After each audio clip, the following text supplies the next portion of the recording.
नाही नाही, पिछा करत वगैरे काहीच नाही आला. त्या ऑन द ड्युटी नव्हत्या, त्या मेन म्हणजे तर ऑन द ड्युटी नव्हत्या.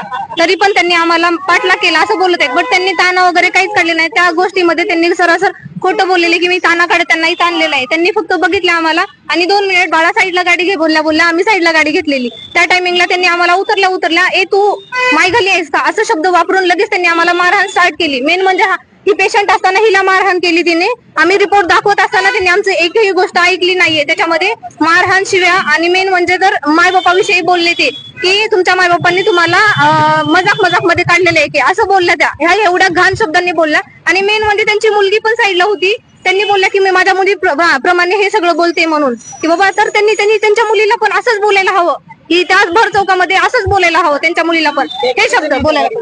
त्या पण 3 जणी होत्या त्या गाडीवर. त्या पण छोटी एक होती आणि दुसरी एक मागे बसलेली होती आणि त्यामध्ये होता. हे सगळं खरं आहे.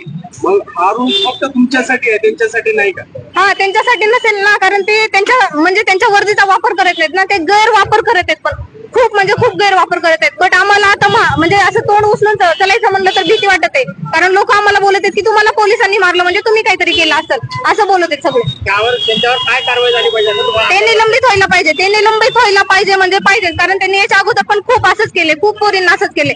असं माझ्या इंस्टाग्रामला पूर्णपणे आले की त्या बाईने ह्या सगळ्यांना असंच केले. सगळ्यांना काय सांगितलं काल तुला कशा प्रकारे मारहाण? मी पेशंट असून देखील मला मारहाण झाली. त्यांनी उतरल्या गाडीवर मला एक चापट केली. मी त्यांना तरी माफी मागत होते की बाबा यानंतर आम्ही नाही फिरणार, 666 ही आमची चुकी आहे, तुम्ही दंड फाडा. तर त्यांनी दंड फाडायला पण तयार नव्हते कारण त्यांनी ऑन द वे होते, ऑन द ड्युटी नव्हते. हे त्यांची चूक आहे. आणि त्यांनी आम्हाला शब्दातून सांगू शकले असते.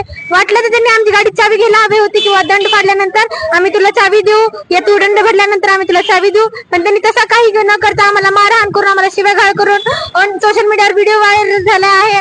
तर आम्हाला फिरण्यात खूप प्रॉब्लेम्सला फेस करावं लागतं फक्त त्या काढून. रात्रभर आम्ही बाहेर होतो आमच्या मम्मी पप्पाच्या भीतीने किंवा आता आम्ही घरी गेल्यानंतर आम्ही आता घराकडे गेल्यानंतर आम्हाला काय बोलतील, काय होईल आमच्यासोबत त्या ह्याच्याने.